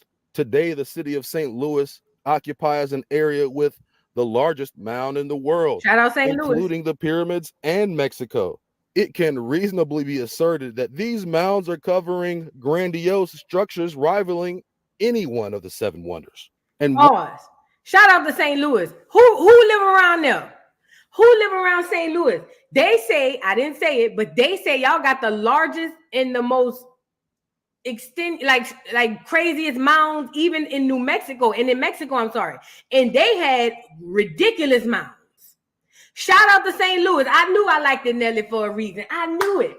I knew when that Negro put that Band-Aid under his eye right there, and he came out rapping, I knew it was something about him. I knew it. That was the ancestors tapping us on the shoulder saying, yeah, he one of y'all. Shout out to St. Louis. And if you're around there, y'all need to go check it out. If you know somebody and you can get over there, I might take a trip up there. Shit, me and Miss Parker. Miss Parker, you down? Miss Parker, you want to go see the Indian Mound up there? Shit, we might go up there. Me and Miss Parker might fly out there. You know what I'm saying? And go see what's going on. Let me know if you're down, Miss Parker. I ain't bull. I ain't capping. For real. I might see how much, the ticket we get on the Spirit flight, girl. We ain't got to Cahokia Mound. Look, Miss Parker, we ain't gotta fly Delta. We can see if we can get a Spirit flight. We can get us a Spirit flight up there, round trip. Give me about $150 a piece, round trip. We be back. You know what I'm saying? Make the best of it. I'm here for it. Okay. Shout out to St. Louis. If y'all in there, anybody is around that area, you need to go see this stuff. You need to go see it. Enclosures and masonry were unknown to indigenous Americans, but nothing could be further from the truth. Today, the city of St. Louis occupies an area with the largest mound in the world, including the pyramids and Mexico. It can reasonably be asserted that these mounds are covering grandiose structures rivaling any one of the seven wonders. And one shouldn't look past the St. Louis Arch as a modern version of a great wonder, a literal feat of engineering, architecture, and masonry. Even though its construction was completed in the 1960s, there is no doubt this monument stands as a powerful symbol of ancient significance. Chocolate Bunny, which cemetery on Canal? Which one? Which one you talking about? You talking about the one by across from the police station? What's that? 7? No, not 7th district. The police right across from what cemetery you talking about? Got mounds in there. I ain't seen none. I ain't never been in there neither. She said the cemetery on Canal has a mound or 2 in there. I'm trying to see which one you talking about. Girl, point me the way. I need to take a cemetery tour. I ain't never did that. I ain't never went in there. Close to Lakeview. Oh, you mean Canal? Okay. All right. I see that would make sense. That would make sense. See, I thought you were talking about downtown. That would make sense. I have to go check that out. You close to that, you should go over there and take some pictures. You should if you can. No, they're not in Egypt, Deborah. Miss Deborah, they not. They right here. That's what I'm telling you. They got us believing Africa is the motherland. Girl. Daughter of the Most High said Nelly from Texas. That ain't what he said when he came out with that Band-Aid under his eye. He didn't say Texas. He said he's a Saint Lunatic, ma'am. He said he a Saint Lunatic. Now, daughter of the Most High, you can't. That man said he from St. Louis. Now, you got to go ask the Saint Lunatics what's going on. You know what I'm saying? Thank you, Loyalty Only. She says, it's one of the most beautiful things I've ever seen out here, but the mound is really in Illinois, Dovu. Oh. Now, I think he's going to kind of get into this Illinois.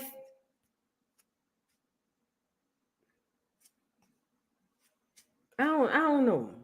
I gotta go check out Illinois. I'm scared of Illinois though. I ain't gonna lie, I'm scared.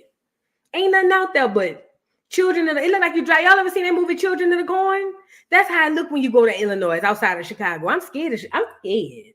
I gotta go on a field trip, and I'm scared even then. I'm scared.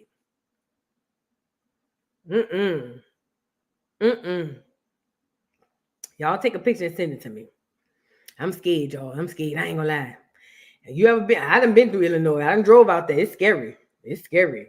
It look like Jeepers Creepers might jump out on you. No cap. It look like Jeepers Creepers might jump out. It looked like the scarecrow from the Wiz, not the Wizard of Oz. It looked like the one from the Wiz. He might jump out on you. It looked like, girl, the Children of the Corn might jump out on you. Jason Voorhees.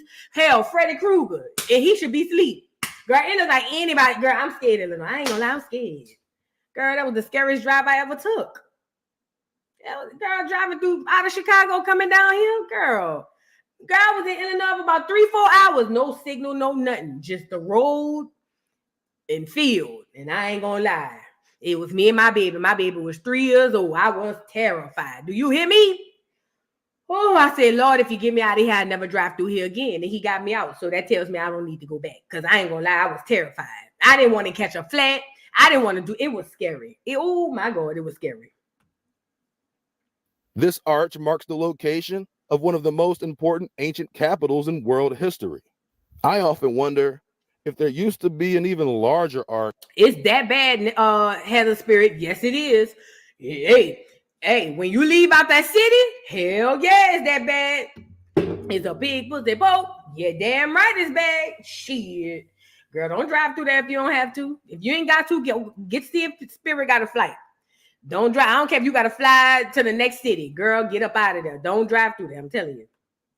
Arch extending from one side of the river to the other. So this is what he was saying. Let me back it up. Somebody said something about Illinois, but he's saying that he believed that the arch that we see now was once extended from one side of the river to the other, which will put it in another state, right? Of one of the most important ancient capitals in world history. I often wonder if there used to be an even larger arch extending from one side of the river to the other. Just something I thought about. Neither here nor there, I guess. On the east of modern-day St. Louis sat one of the most massive earthworks on record, Cahokia. And on the west bank, St. Louis was built over a gargantuan structure simply called Big Mound. So big that it was used as a river navigation landmark. This area of St. Louis was a central hub of influence for a significant portion of the Great River and its tributaries. Those tributaries including the Ohio, Illinois, Missouri, and Tennessee rivers most especially, as we will soon quickly learn of the several hidden civilizations uncovered along the banks. The civilizations in the Ohio River Valley have been tagged with the label Hopewellian, named after Mordecai Hopewell, a landowner in the area in which dozens of mounds were excavated in the late 1800s for the Chicago World's Fair.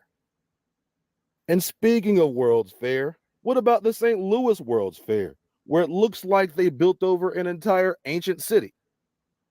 Never mind, we'll get to that later. You know they did. A brief history of the Hopewell culture. So I'm going to read a little bit of this. I'll leave the link in the email, and if you want to read the entire thing, you can. But I'm just going to go through really quick, and I'm just going to... Right, Belinda. We had a basket and feet, and we did all of that with our baskets and our feet. Yep. Pick out a few things to read here because it's pretty long, but here we go. Modern American archaeology and the Hopewell culture. Quote, archaeology began moving from an antiquarian footing to a professional discipline in the late 19th century. The discipline eagerly embraced Darwinian evolution. Of course it did. I'm about to say. In the U.S., mound builder studies were eclipsed by the impressive southwestern ruins.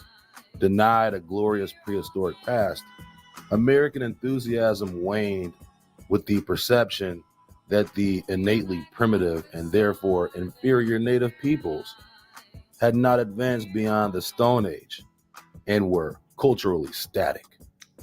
Reflecting other professional organizations, the Archaeological Institute of America, founded in 1879, had an obligatory North American bent on the Southwest and Mexico, but devoted considerable fiscal resources on ancient civilizations, particularly in Greece. Eastern North America was treated like backwater. U.S. archaeology embraced this practice, domestically concentrating on the Southwest and regarded the East like a neglected stepchild, a trend that continued through much of the 20th century. The myth of the mound builders solved, at least in the minds of archaeologists and scientists. New nomenclature became necessary. Modern archaeology adopted the name Hopewell when a rich load of artifacts Warren K. Moorhead excavated from 28 mounds on Captain Mordecai Hopewell's farm near Chillicothe were prepared for Chicago's Columbian Exposition in 1893. Because the anthropology exhibit... I just want to add, it's so reminiscent, or it's so like, it shows us how they feel about us today even. Because even on today, they say that we're incapable of so much. Like, you tell a clear person that a black person invented something or did something, they're like, oh, please, you're incapable of doing that. You had to have help, or you had to have this, that, and the third. That's the same way they felt about the Indians.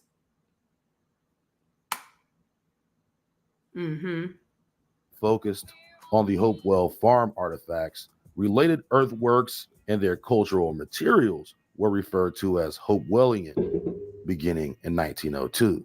In that year, the Ohio State Archaeological and Historical Societies, William C. Mills, made first distinctions between Adena, Hopewell, and Fort Ancient, and applied the term culture to each. So what you're telling me is Egypt was discovered 150 years before they had any methodology. All right, okay. In the aftermath of Mills' work, U.S. archaeology embraced a culture historical ideology following 1910 as more practitioners entered the field and shared professional methods and values. Data revealed temporal changes, particularly with increasing Paleo-Indian discoveries and the reality that Native people had inhabited North America far longer than previously believed. Prehistorical cultural groups were defined in geographical terms. Again, and the reality that Native peoples had inhabited North America far longer than previously believed. That statement is indicative of the major problem that was approaching within Darwinism, of course, right? Because Darwinism only works if their theories can be proven. If those timetables are throwing off that supposed theory of evolution, then they have to scrap the entire playbook of evolution and go back to the drawing board, of course. And they're not going to do that. Absolutely. Professional archaeological societies and organizations became widespread in the early 20s. Look at how pretty that is.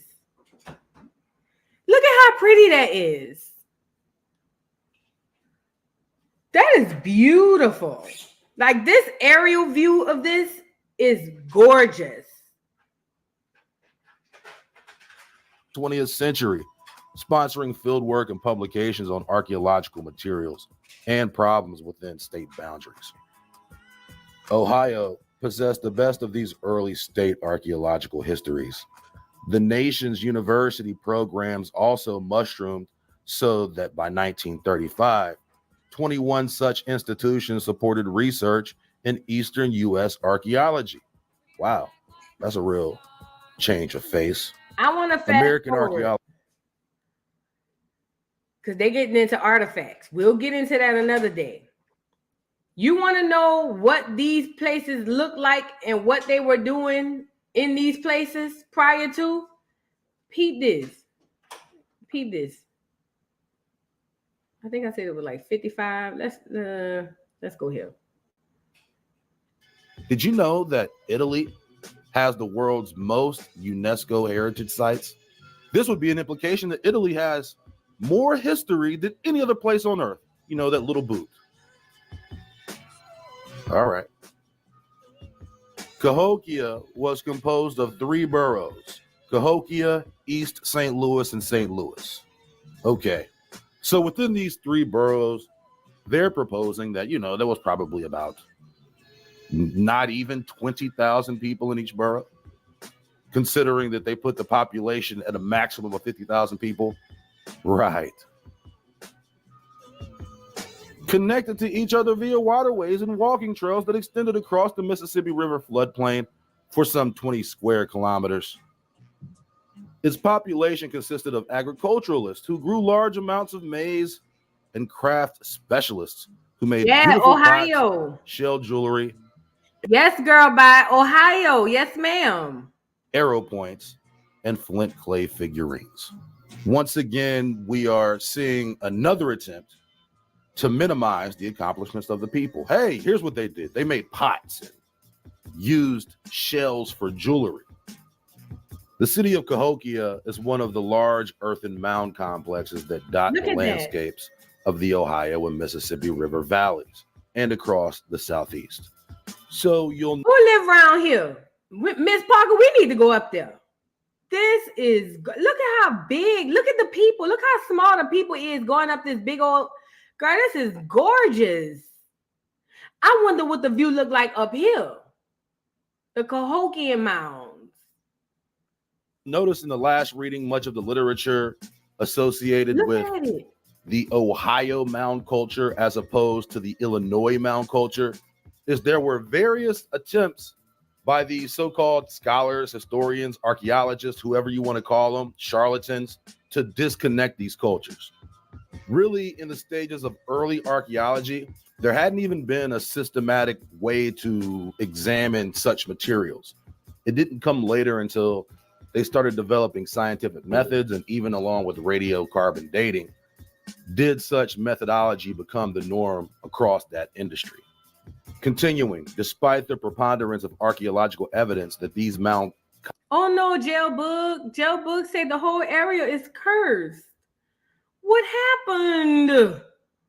I hope not, Jailboogie. I hope they're not cursed. I hope not. Boo, you schooled me on Mounds. I've never heard of them till I came here. Girl, I just found out about them too, and I am in awe. They called it Little Egypt, Devil's Playground, something like that. Let me tell y'all something. How is Little Egypt older than Big Egypt? Did y'all ever think about that? Did y'all ever think about that? Little Egypt, which is, I want to say in Tennessee, ain't it? Little Egypt, which is in Tennessee, is older than Egypt.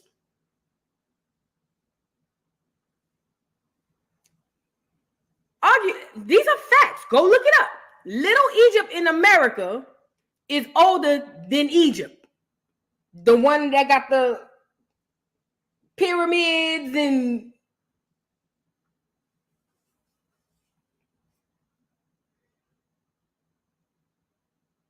it's a fact. To be honest, the majority of the world got their name from here. It wasn't the other way around. The majority of the world the other countries got their names from here. It wasn't the other way around. Watch, he about to show you. Hold on, watch. Peep. And I had to go do the research on this because I called it cap. Look. Complexes were the work of sophisticated Native American civilizations. This rich history was obscured by the myth of the mound builders, a narrative that rose ostensibly to explain the existence of mounds, explaining both the history of Cahokia and the historic myths that were created to explain it, reveals the troubling role the early archaeologists played in diminishing or even eradicating the achievements of pre-Columbian civilizations on the North American continent, just as the U.S. government was expanding westward by taking control of Native American lands. So this is what the Smithsonian is telling us through this article. So really, they're implicating themselves. The Smithsonian, they are a proxy arm of the government. Yep. Many of the artifacts that were uncovered in these mounds ended up in the basement of the Smithsonian. Mm-hmm. And of course, there was a fire that destroyed every single thing.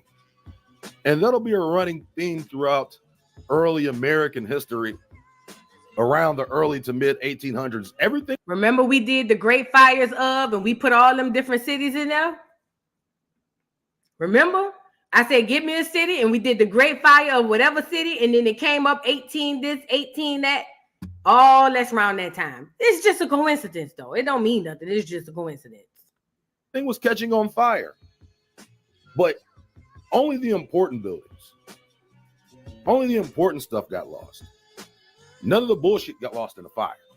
Just all of the historical record of the pre-Columbian past got lost.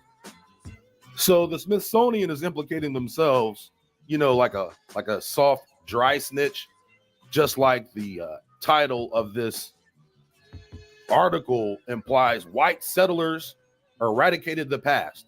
They're trying to draw you in using this kind of white racial line. Continuing. Today, it's difficult to grasp the size and complexity of Cahokia, composed of about 190 mounds in platform, ridgetop, and circular shapes, aligned to a planned city grid oriented 5 degrees east of north. Wow, they did all this? No writing skills, though. Probably couldn't even talk either. Like a Homo sapien in its primal form. This alignment, according to Tim Pokatat, I guess that's his name, professor of anthropology at the University of Illinois, is tied to the summer solstice and the southern maximum moonrise, orienting Cahokia to the movement of both the sun and the moon. Wow, so primitive. Neighborhood houses, causeways, plazas, and mounds were intentionally aligned to this city grid. Imagine yourself walking out from Cahokia's downtown on your journey. Look. You would encounter neighborhoods of rectangular, semi-subterranean. Pay attention to this part, because he's kind of giving you a back of what it was before. This is what it is now. He's gonna kind of give you, because, and this is per documentation, what was going on before, what it was used for before. Like, Pete. Red. Imagine yourself walking out from Cahokia's downtown on your journey. You would encounter neighborhoods of rectangular, semi-subterranean houses and smaller community plazas interspersed with ritual and public buildings. We know Cahokia's population was diverse, with people moving to city from across the mid-continent, likely speaking different dialects and bringing with them some of their old ways of life. The reason Cahokia gets brought up the most is because of the amount of evidence that was uncovered there, as opposed to Mound City, which was basically completely destroyed. Obviously, so was Cahokia, but at least there are some remnants left that we can kind of establish what's going on, basically because that particular area is a little less populated. They didn't build over Cahokia like they built over and through Big Mound.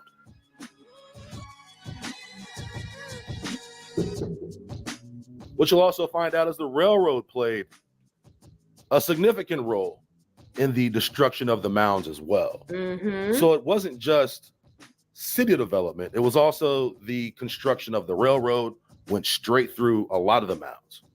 That goes back to when I was just at the Mounds for Juneteenth and we saw the train tracks. And I said, yeah, I know they had a train come through here. They blew up the mound. That's what they were doing. Look.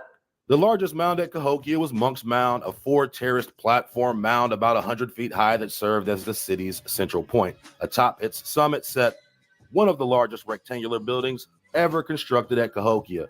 It likely served as a ritual space. In front of Monk's Mound was a large open plaza that held a chunk yard to play the popular sport of chunky. This game was watched by thousands of spectators, was played by 2 large groups who would run across the plaza lobbing spears at a rolling stone disc.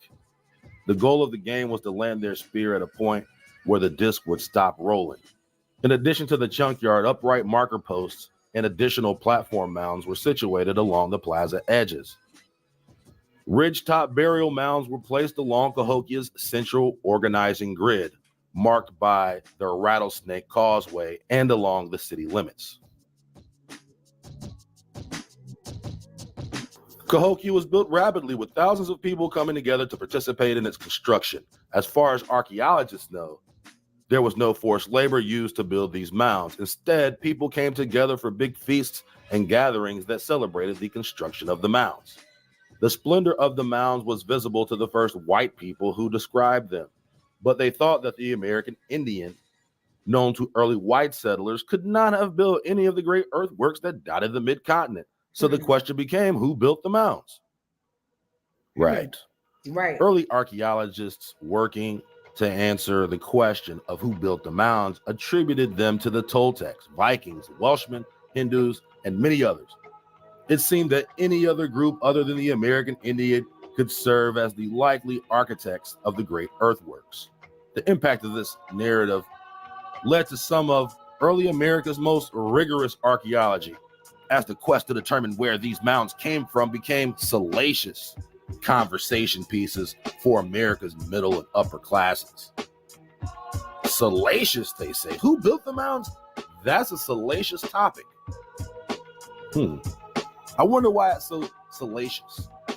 The Ohio earthworks, such as Newark Earthworks, a National Historic Landmark located just outside Newark, Ohio, for example, were thought by John Fitch, builder of America's first steam-powered boat in 1785, to be military-style fortifications. This contributed to the notion, prior to the Native American, highly skilled warriors of unknown origin had populated the North American continent. This was particularly salient in the Midwest and Southeast, where earthen mounds from archaic Hopewell and Mississippian time periods crisscrossed the mid-continent. These landscapes and the mounds built upon them quickly became places of fantasy, where speculation as to their origins rose from the grassy prairies of the vast floodplains, just like the mounds themselves. According to Gordon Sayre, the mound builders and the imagination of American antiquity in Jefferson, Bartram, and Chateaubriand, tales of the origins of the mounds were often based in a fascination with antiquity and architecture as ruins of a distant past or as natural manifestations of the landscape. When William Bartram and others recorded local Native American narratives of the Mounds, they seemingly corroborated these mythical origins of the Mounds. According to Bartram's early journals, the Creek and Cherokee who lived around the Mounds attributed their construction to the ancients many ages prior to their arrival and possessing of this country.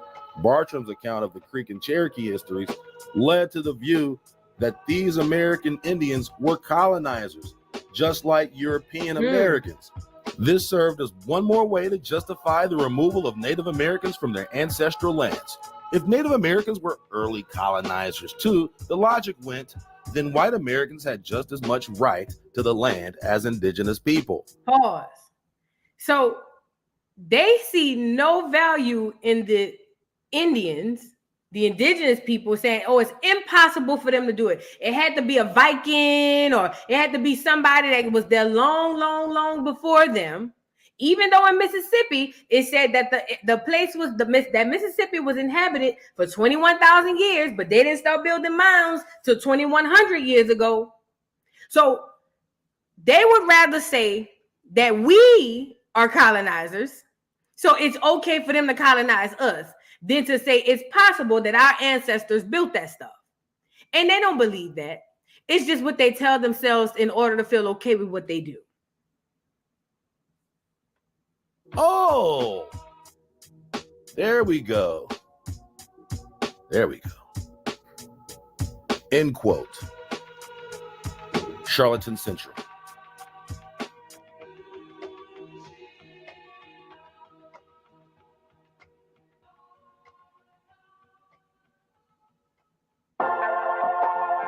Y'all, if this ain't a bunch of cap, I don't know what it is. But I will say this. This damn mound is gorgeous. Gorgeous. I know buku people go through this mound, go to this mound every day. I know it. Look at how pretty that is. That is beautiful. And what y'all think about this being a depiction of what it used to look like before? See the huts? Y'all see the gaming area? Don't it look like a basketball court? And then you got the big mounds on each side. I don't know what this would be in the middle, but they say this way they would play the game where they threw the spears at the arrows at the disc, or the spears or whatever it was. That shit look dope as hell. Right, Lady Libra, air way clearer. You know, I'm gonna ask y'all this question. If you could take a time machine back to any part of time, it don't matter if it's 10 years ago or 1,000 years ago. And remember, this part of time will be the time where you had the most questions. What era? The 1860s or 50s or the 1900s? Or what era would you go back to? If you could take a time machine right now and go back just for a short period of time, and it will answer all of the questions you've had about that part in history, what era would you go back to? Because I know for me, I would want to go back to before the colonizer got here. Like, some people want to be here when they get here. Some people say, you know what I'm saying? Oh, somebody say 1815. Okay. Black Wall Street. Oh, that's a good one. That's a good one, Black Wall Street. 1700s, a lot was going on in the 1700s. A lot. Miss Edwards, you mean the 1500s or 15? Because in 1500s, they had them came over here, but it wasn't that crazy. You know what I'm saying? 1700s is how does it kept? That's when it got crazy. That's when Nando came and all of them. That's when the Soto people and them, all of them came and they started ransacking all that. 1700s. I'm just saying. Girl, by say 1845 when they supposedly freed us. 1900, right? Oh, that's a good time frame too. That's a wonderful time frame, actually. I ain't gonna lie. Okay, Miss Edwards says the 1500s. Okay, because in the 1500s it wasn't that bad. We weren't being ransacked and attacked like we are today, or like we were later on in the 17 to 1800s. I ain't gonna lie, Miss Deborah, 17 to 1800s. That's probably the worst time. They was running around busting everybody upside the head between the 17 and the 1800s. I ain't gonna lie. They was. But you would have known, you would have been able to witness how they was able to take our heritage from us. I tell you that. You would have definitely been there to witness that. Why the 13 to the 1400s? Like maybe before everything was even like disrupted. I can see that. Because see, that's where I want to go. I want to go to when we were doing stuff like what we see right here. I want to go. I don't want to be there when the colonizer get there. I don't want to be there when he get there. I don't want to be there when stuff goes crazy. I want to be there when it's lit. Like we doing our trade. We got our thing going on. Oh, this is a good one. 1491. That's a good one. Even though Columbus never made it to America, North America, that's still a good one. The land was untapped. The land was extremely untapped. But I want to go to before it got crazy. Like when people was just like doing stuff like this, going down to the mounds and playing games, chucking spears and stuff. I want to go do it. I want to be out for that. I want to be at the game, sitting courtside like the girls do today, trying to find my husband. You see what I'm saying? That's where I want to go. I want to go to the games. I know the men's was fine too, chucking them spears at the little thing. Girl, I know they was fine. I know they was like football players. I want to sit courtside. They probably had no chairs or whatever, but I want to be standing courtside looking for my husband. That's where I want to be. But I also feel like I want to be right before them people come, just to tell my people, hey, even though you wouldn't be able to do that because it would literally alter the future. But boy, I would like to say, hey, y'all niggas better, all that beef shit y'all got, y'all better put that shit to the side because them people coming over here, they about to fuck everything up. Please, I don't care. Put your beef to the side, girl. Them people about to come over here and unalive everybody. Everybody about to get popped upside the head. I don't care if you're beefing with that tribe. Y'all niggas need to put that shit to the side. It's getting real in about 20 years. I'm telling y'all now. You know what I'm saying? I want to be that person, you know. I think we would have did better if I was able to go back and tell them that. I think we would have did better. But it would completely alter the present and the future. You know what I mean? Yeah. But you guys, I don't want to hold y'all up too much longer. We're going to leave it here. And we'll come back some more doing some other stuff. Because there's so much to know about the mounds. We haven't even gotten into Mexico. And that city was like emerald. You know how they make Wakanda look? That's how it looked in Mexico. We haven't even gotten into that. So we'll be back to do some more stuff. I don't know if it'll be next week. Yeah, of course I'm fast. Of course, yes. I want to be on the side. And every time he chucked the spear and he hit the thing, I want to go.